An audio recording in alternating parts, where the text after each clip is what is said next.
webinar today, Customer Success, the right way, right people, right role. I know some folks are still getting situated on the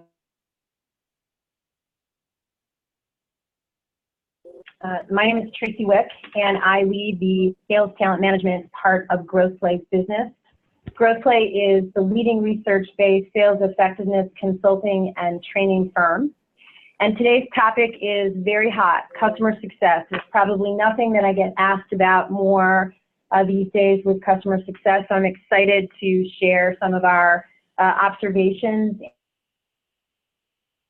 and to hear from one of our clients about how they've cracked this code, if you will. A couple of points as we get started here. Ideally, we would be sitting across from one another and I could see your face and understand if you had a question, but we're not. And this is today's modern age, so we're going to rely on the Q&A function to do that. So you're going to be muted and not be able to, so you don't have to worry about muting your phones or your computers. But if you do have a question, we definitely want to hear from you. This webinar has been designed with you in mind. So just hit the Q&A function, raise your hand, tell us your question, and we will get your questions answered as we go. Okay. So with me today is Blythe Kazmierczak. Blythe is the EVP of HR Solutions for Axios HR. Axios is a client, and Blythe and I, like I said, customer success is a very hot topic. And as we were working with one another over the past couple of months, we were sharing just our insights about this topic, both how we have contended with it from our own business point of view, but also that we're just being asked to talk about it and how we've been able to apply some new thinking to how we run our businesses. And so she's going to be sharing, I'll get a little bit deeper in with Blythe here with an example of how she's applied this at Axios inside of the value chain of her particular offering. So today we're going to give the context, which is a noisy, crowded marketplace. I think that's the best way of describing it. And inside of the noisy, crowded marketplace that we're all competing, how do you create, it doesn't mean we still don't have to create happy customers, because we do. And then along the lines of creating happy customers, GrowthPlay, while a sales effectiveness organization, has a deep expertise in the talent part of sales. And so we're going to look at some best in class frameworks about how you create a customer success function inside of your organizations, but we're going to take a deeper dive into the people side and look at talent as a differentiator and hear how Axios has done that inside of their business. And the reason that I think this is an important place to begin is the SaaS organizations are definitely leading, some of the bigger organizations, there's a lot about this in the market, are leading the conversations and setting up customer success functions within inside of their organizations. But not all of us have that luxury. We don't all have the ability, because of the size of our organization, to dedicate an entire customer success team worldwide. And so if we can't do that, what's a way that we could actually make a difference in creating this happy customer? And the biggest lever that we have seen is both our research and research from the literature review would say that talent as a differentiator is one way of doing that. And it's a way that any organization, regardless of size, can opt in. So you'll be hearing about that. And then the last, of course, is, nothing's perfect. There's always a challenge, no matter where you are, with implementing and making this come alive. So what do we mean by a noisy, crowded marketplace?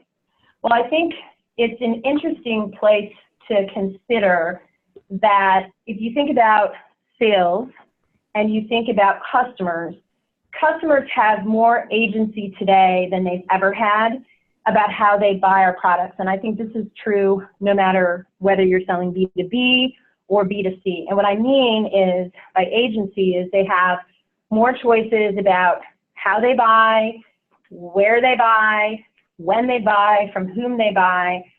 And these choices are in each category. I was hearing today when I was on my update and on the way to work that CNBC was saying that something like 74% of all customers polled, some of you might have seen this statistic, would opt to buy from Amazon if they had a choice.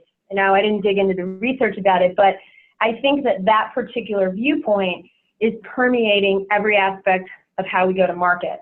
And so in this noisy, crowded marketplace with customers having a lot of agency over how they buy, it's also important to understand, and Forrester talks a lot about this, that we live in a subscription economy. And so a subscription economy is different, even if you're not, we happen to Growthlight have sold subscriptions, but let's say you didn't.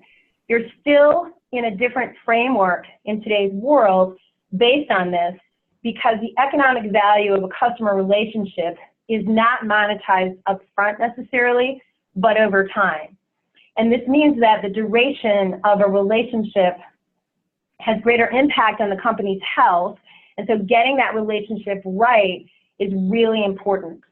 So in the age of the customer, the mission of the customer success organization is shifting, and you see a lot of this, to begin to think about how to proactively engage with their customers across the life cycle of that relationship and have them realize the business value from their application, regardless of what the application is. So again, even if you're not, part of why Blythe and I decided to talk about this is we hear from our customers, even if they don't sell some subscription-based services, they're being impacted by this, and they're being required by their customers to think different about how they organize. And the way to increase your retention and your revenue is really to think about this from a very different point of view than you probably have in the past. So that's kind of the macro, kind of the business challenge that we're all solving with customer success. So happy customers, we all have to have happy customers. That's not a news flash to anyone on the call. But I think that we have to talk about what does that mean. And so happy customers, it's no longer a discrete event, is how I would say it, that we're referring to. Rather, it is an engagement with your product or your service that is delighting the customer over time.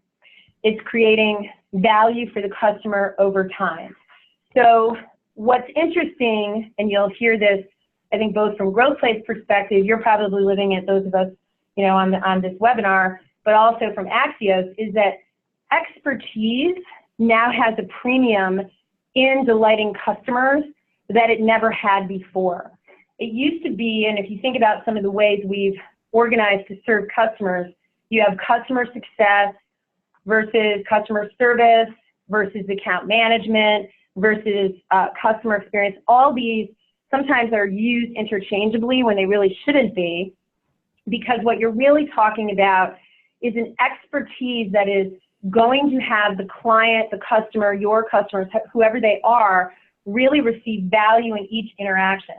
And this is no small feat, by the way. I think those of us that are involved in customer success know that this is no small feat. It's a very challenging thing that we all have to do. So what are the 4 steps that, and this is from Forrester's executive summary on customer success, what are the 4 steps that customer success, if you're stacking up a function, right, what do you have to do? Well, it seems, if you just look at a slide here, I always love slides like this that tell, it's a visual 4 steps. It seems easy, but it really isn't, right? Because each of these is an entire world unto themselves. So first, start by articulating your customer engagement strategy. So this is interesting because we probably have all had customer engagement strategies in our past, but if you're taking what I just said, that noisy, crowded marketplace, everybody has an opportunity to buy a subscription somehow, right? 74% of us, if we could, would buy through Amazon. That's probably even some of the things we're selling. What is your customer engagement strategy inside of that kind of the noisy, crowded marketplace? It's probably different, and you'll hear again from Blythe, very different than it used to be. Then from there, again, this is the strategy question, you have to focus on the right process for each of these customer engagements, because the value chain and the creation over time, remember, it's not a discrete event, it's the lifetime of the relationship. And so it has to look different, the types of process, the types of workflow. And then what that leads to, the next part, is about the right data to drive the right conversation. Now, we're experts in data around talent, but there's lots of interesting work being done, Forrester for sure, Gainsight. I mean, there's a lot of interesting stuff happening around the data and how you look at data differently than you did in the past about the right conversations. And, you know, that comes in the land, the expand, the renew, adopt conversations. We may do another series on that, but right now, what we're going to talk about is the one that, again, you have the most leverage with, which is organizing your people and hiring for success. So why do I say that? Well, everybody, if you kind of take a step back, regardless of your size and regardless of your market, you could really stop the action and answer a very simple question about, in the value chain of your particular product and service, what is the core purpose of the customer success, the job itself? Whether you're talking about in smaller companies, you probably might just have a person or a group of people. In bigger companies, you obviously have job families. And they're not all the same, right? So you have to think, well, do I need them to adopt? That's a big piece of where the expertise starts to come in. Or am I kind of thinking more traditionally the way we have in the past about cross-selling, upselling? What about customer retention? How about general questions and complaints, or resolving technical questions? So what you'll start to see here is that if you can isolate, and this, by the way, we're doing a customer success research study right now. These are questions that we've listed from the study. We really want to start to understand, how are you looking at your core purpose of your customer success role?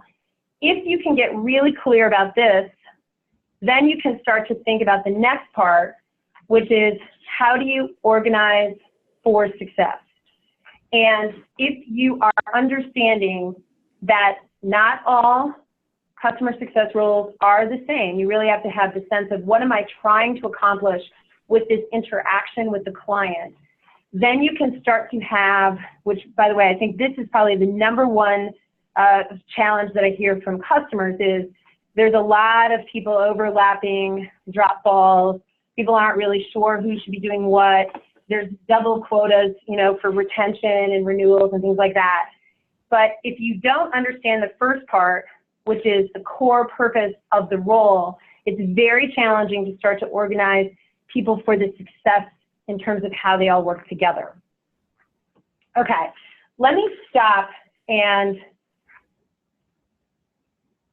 just ask Blythe, as you hear what I'm saying here.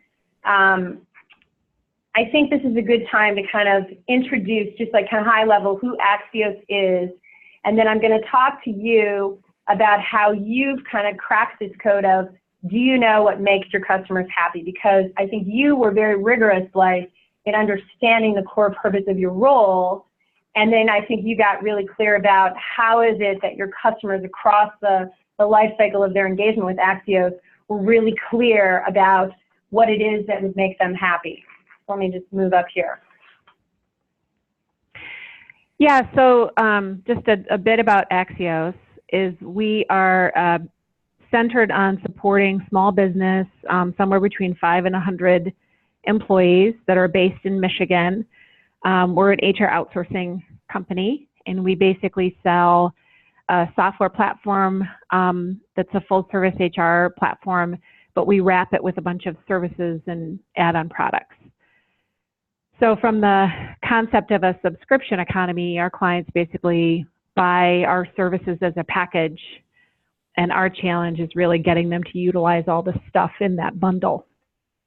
So as you think about how do you make clients happy, and we support all kinds of different clients from a size, industry, geography, culture perspective, and so their needs can look very different, and they evolve over time as they grow, or as things change, or as the economy moves, or their clients change.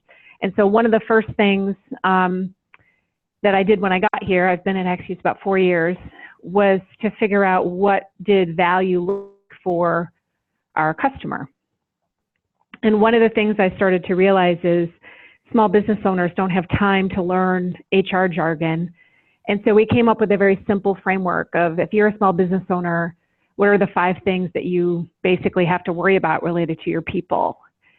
So this framework that you see below is really what came out of listening to clients and sorting out what they always seem to gravitate to. So what were they spending on their total cost of employment, not just their payroll costs, but all the other administrative and insurance and all those other costs. So what was that total spend? The next one was more for small business owners. Compliance has really grown tremendously complex because our federal government isn't functional. Everything is kind of moved to state level decision making, making it very hard for employers to navigate what's the rule in this county or city or state, and how is it different, and a lot of more narrow specific applications of compliance. So small business owners are really worried about, did they have any kind of boogeymen in the way they were approaching compliance. The third was really around the employee experience. You know, the economy kind of roared back, especially in our market, and talent is in short supply. And so, you know, there was a real focus on making sure employees were getting their questions answered, feeling supported, and they got, you know, they had a portal to use to get quick answers, but they also had a resource to get more complicated answers taken care of around benefits or a grievance or, you know, something like that. And then the other thing business owners were talking a lot about were they competitive, and did they have the culture that was really going to allow them to grow or accomplish the business objectives they had. And so as we talked to different clients, sometimes they wanted to talk about all of these. Then the challenge with the client is helping them prioritize. But many times they were really centered on 1 or 2 of these. And it was, you could tell they were stewing on it, thinking about it. And so as whether it was a prospect or a current client, this really helped us identify and get into a common expectation around what value looked like for that client. And then as a result, we started to be able to focus our energy around them using the solutions and the things that we had in our toolbox to help them then in that specific area.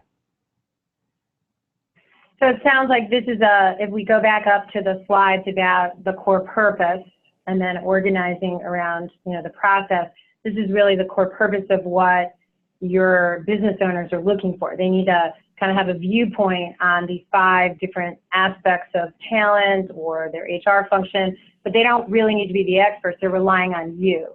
Is that a fair summary of how you said it? Totally. And I think, and which of these was kind of, you know, a hot spot for them at the time, right?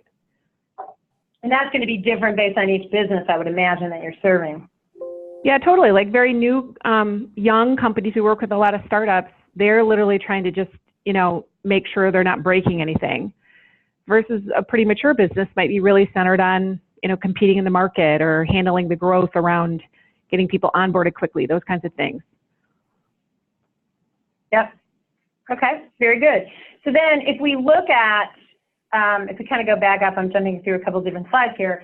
So this answers the question, do you know what makes your customers happy? Because I think that sounds, there's a lot about happiness today, but I think that you've really answered it. Happiness comes from you as the expert. So again, we're kind of unpacking this way of thinking about customer success. Expertise becomes a premium as you engage with your customers, because to your point, each customer, startups are going to have very different need for expertise than if you're a seasoned manufacturer in Western Michigan. So you seem like you've been able to articulate this, get everybody on the same page about these 5, call them the 5 C's, about Axios. Yeah, and I think there's a whole set of things that we're going to talk about related to the personality of the person that they're interacting with. But if you just think about kind of why do we exist and how do we bring value, this was really the starting point.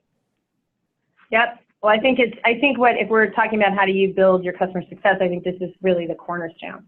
So then let's keep unpacking that to your point. Then how do you staff for it? Now you know this is what makes your customers happy. Then let's talk about your service delivery model, and then, you know, walk us through how you've been able to think about the talent piece. But actually, let me go back up here and kind of unpack something I think that's important for folks.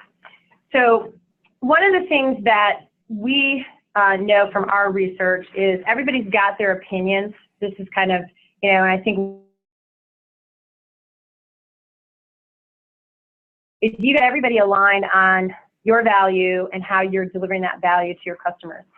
Oftentimes when I'm dealing with clients, they have a wish list that's so long it becomes just really useless in terms of helping them understand how they serve their customers. And more importantly, hire. And so what we help people do is really think about, do you understand for sure, are you clear what's impacting the performance, the engagement, the retention, whatever you want, of how you're measuring that customer success function, as well as is it measured? Because there's some things that we all know that can't be measured that are still important to whether or not you hire that individual. And really have a clear sense of what is going to impact and move those numbers for you to retain and grow your business, as opposed to just your opinion.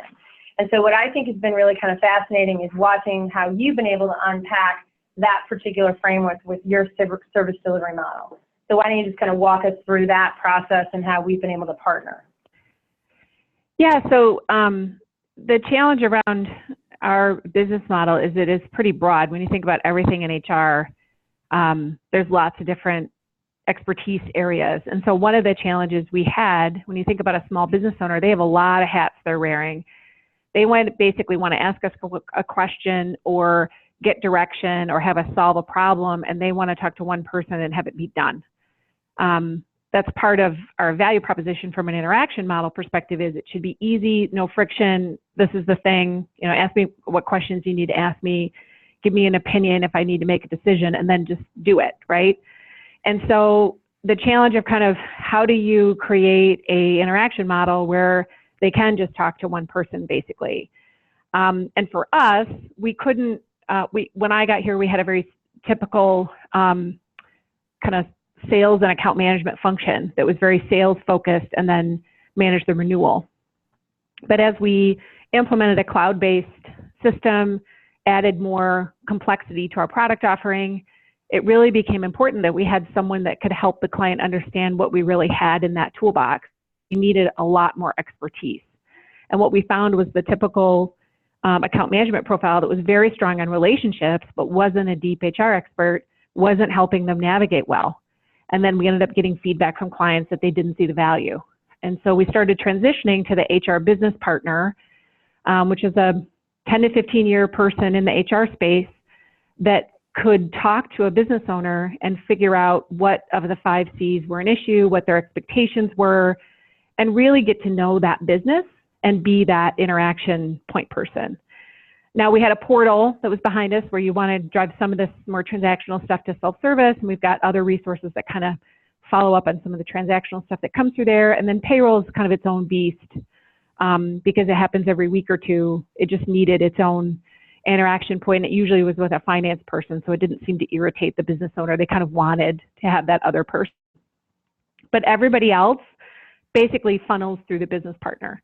So they are in essence an HR person, and they're also a customer success manager. They're held accountable not for growing the business, but for having them utilize and be satisfied with our service.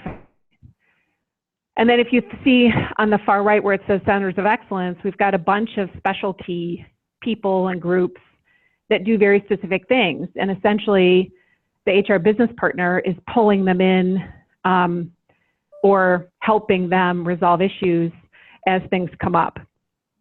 And so in many ways, there's kind of a bit of a curtain and these people are behind it, and then just they get to come out and demonstrate that expertise in specific situations. So I think the model of a customer success manager in our setting, where we're only 50 employees total and about 25 are focused on this HR service model, we did not have the scale to set up a customer success organization, but the principles and the design and the thought process, we basically had to figure out how to merge with people who were experts in the HR discipline.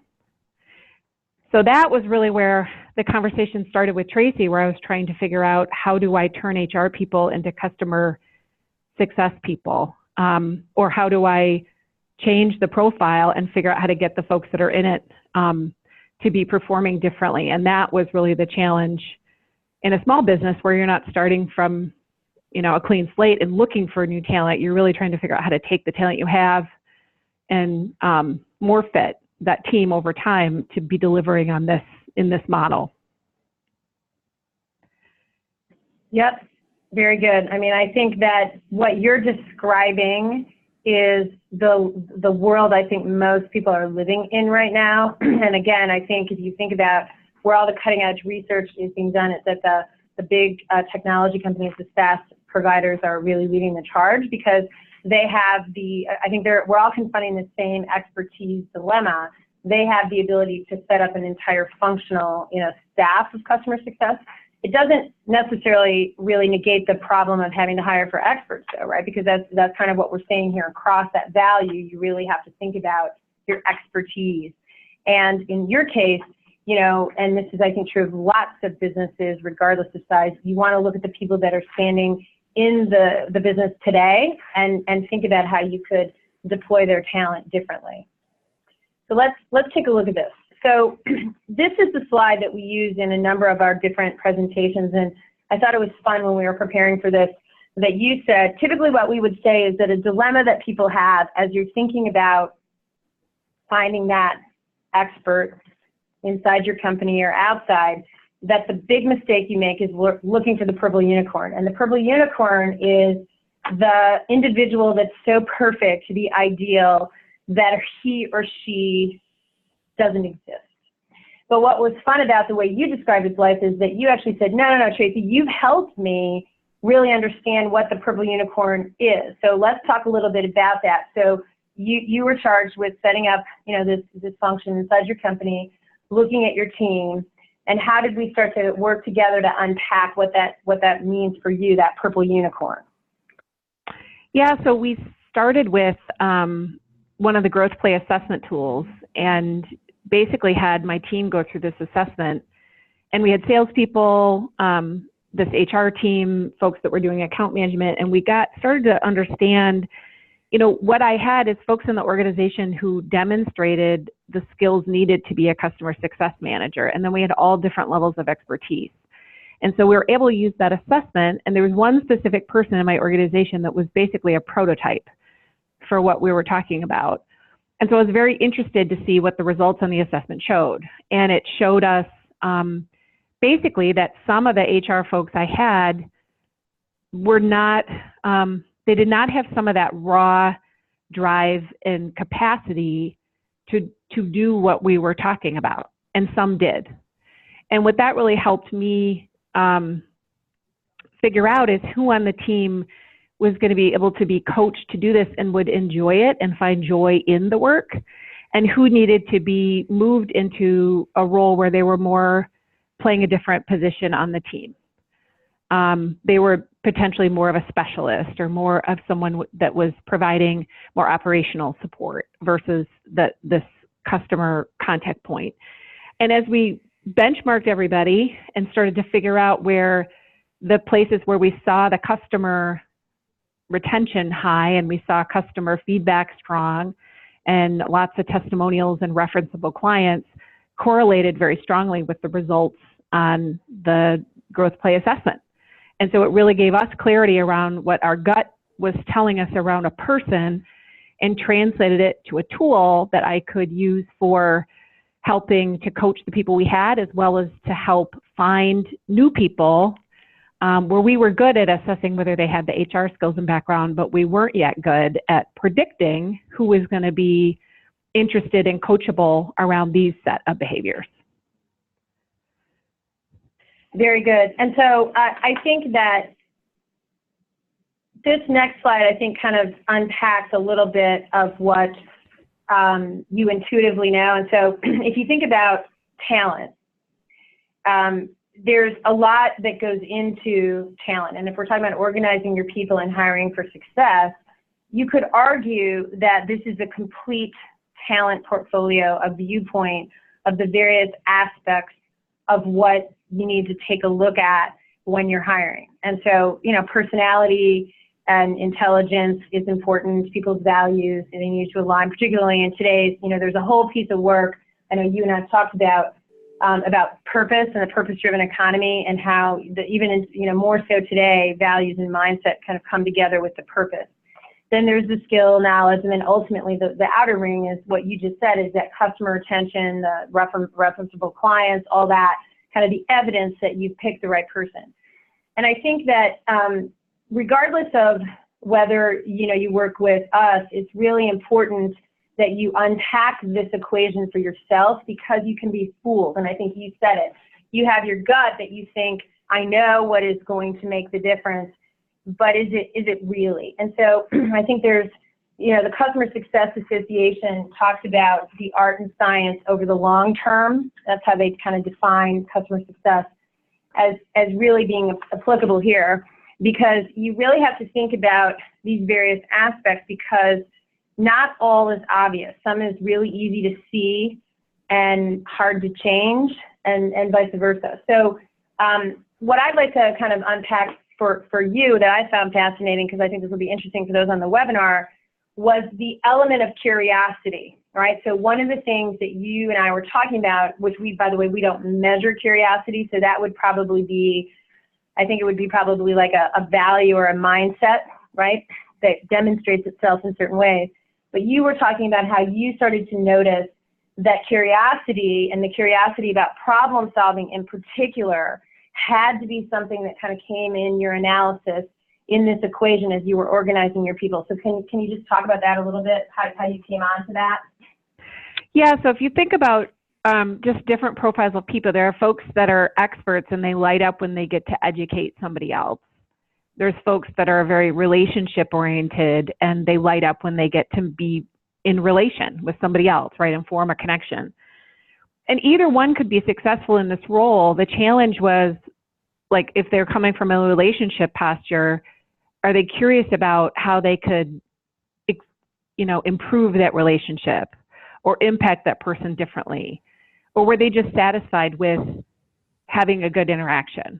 And then if they're in the expertise posture, were they curious about what did they know that could benefit that other person? Not just let me demonstrate what I know, but really from a perspective of, if at the end of the day we're trying to create something better together, how could my expertise be of use?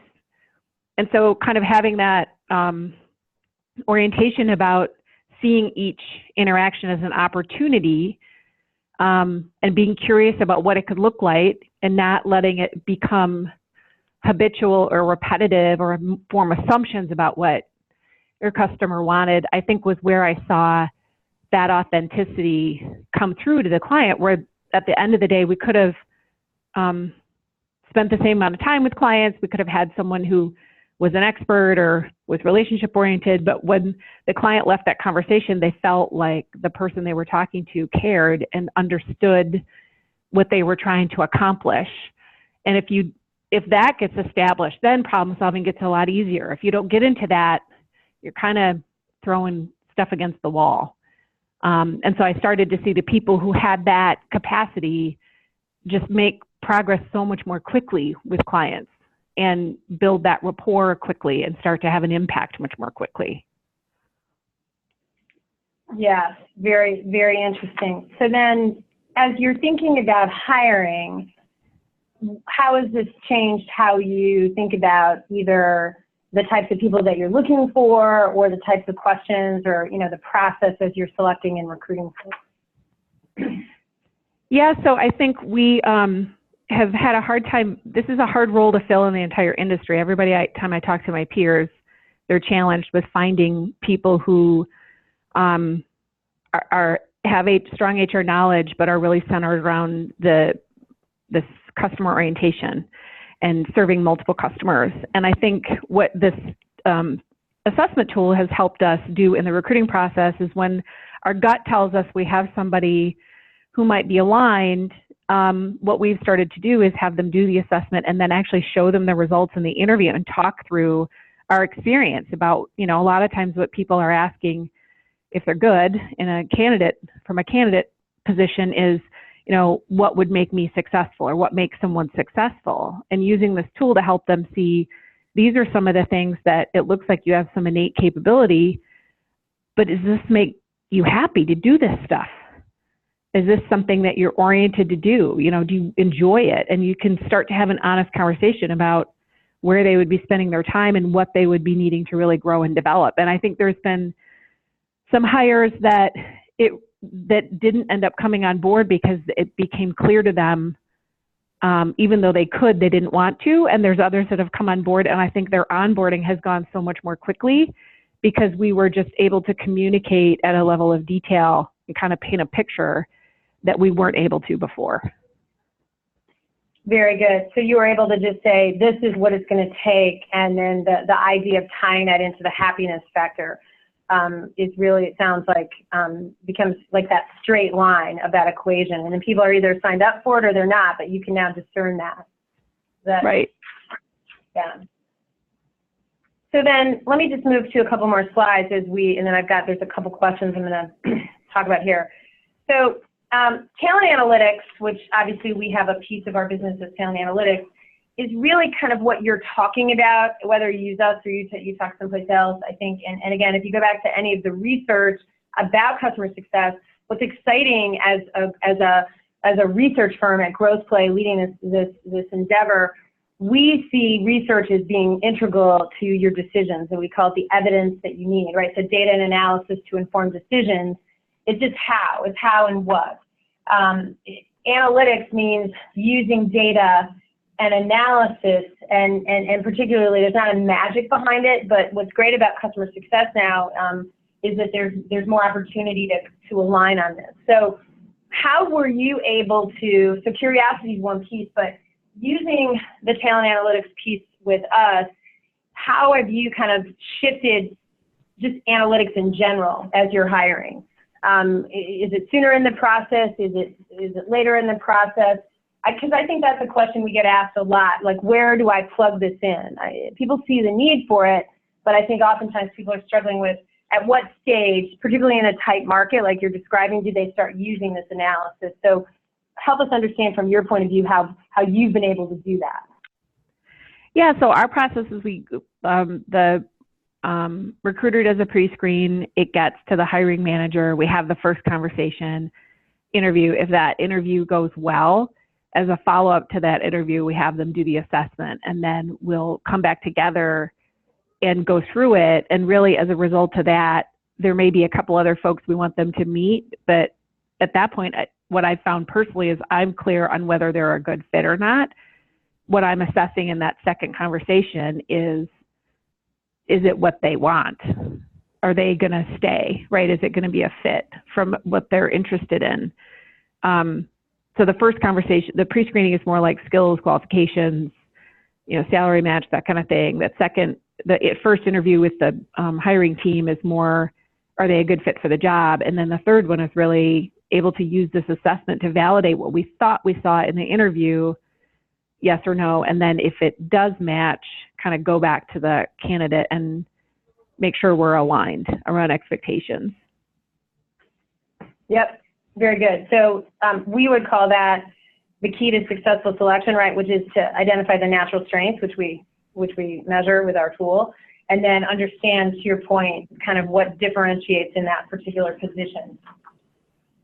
Okay, let me, as we're wrapping up here, because we've got a couple more minutes, I've got a question here. I am a mid-sized employer in the Midwest, not thought about this customer service. What is one piece of advice that you would give to get started? I love those questions. So, Blythe, you were that person for us. What's the one for this person here in the Midwest? What would you say? One thing to get started, right? Because take one action today and you can unlock a new world. So what would you advise this particular person to do? I'm someone who is kind of like an action-based learning. If I spend too much time in my office, I get in trouble. And so literally I get off track. And so my point was to pick a client that I thought was a prototypical client who would engage with me and start to define what, like I really had the opportunity to have them interact, and there was enough of a meaty problem for them to spend time with me, and I used it to figure out what that value looked like. Is once you get the value part clarified, translating it to the jobs isn't easy, but you're on the path. If the value chain isn't clear, it's really hard, because at that point you're putting solutions in place, but the problem or the requirements are unclear. So that was my place to start, and I just picked doing it with a client so I could engage and get in it wasn't perfect, but I probably got to 80% with that one client, and then I started to test my assumptions that came out of that with my other clients until I felt like I'd landed at it. Very good. What is the biggest challenge in implementing a customer success role? So that seems like that's an entire research publication and probably another webinar. So let's kind of reduce it down. So what's a challenge that you encountered along the way? I know you already talked about just the war for talent, if you will, but anything else you'd add to that from a challenge perspective? I mean, this is disruptive. Like, the account management function was all riled up. Sales was riled up. Operations was riled up. There were kind of new lines drawn, processes that had to get worked. And so there was some messy stuff in there where we decided we had to carve out implementation as separate. And so just getting to that detail around process and role design was hard work. And there was a lot of change management, and there were some folks that chose to get off the bus because we moved too much cheese. And there were other folks that were very engaged by it and saw it as an opportunity for them to build something. But those organizations go through those phases, and I would say this was part of a broader change process, but this was particularly, totally new expectations for a set of HR people, and then a bunch of other roles had to adapt as well. And so that change process, don't underestimate it. That was challenging. It always is. But over time, I think, as I've watched this unfold, that's part of why I was excited to have you speak, you've definitely seen your metrics go in the direction that you wanted, right? It was a little challenging up front, but your metrics are consistent with this kind of hanging in there with this approach, correct? Yeah, we started to just get much more positive feedback from our clients. At first, they were kind of annoyed. There was confusion around who they're talking to. There was situations where we set expectations that didn't get met because we didn't yet have the right people in the role. All those kind of normal, unfortunate, but normal things that happen when you're doing a rollout like this. I think over time, we started to get much more consistent feedback from our clients around us nailing what we said we would do. And from a retention perspective, we've seen it increase. I think we were at about 90% client retention, and now we're above 95. Very good. Well, with that, it is now 11:45 my time. I know, Blythe, you're East Coast, so depending on your time zone, I just would like to thank you, Blythe, for sharing your insights today. I'd like to appreciate those on the webinar. A couple different things. We are going to be sending out the slides as well as the recording to folks on the call. We do have a customer success research that we're doing, which is also on LinkedIn. Make sure you sign up for that, because I think it's more expansive than just talking about organizing for success and hiring the right people. But let us know if there's any questions, because Blythe and I that we didn't get a chance to answer today, we'd be happy to kind of take those offline. So with that, thanks everyone. Have a great day, and again, we appreciate your time today, and we will be back with, I think, another series. We've been asked again for part 2 of this, so stay tuned. Happy spring.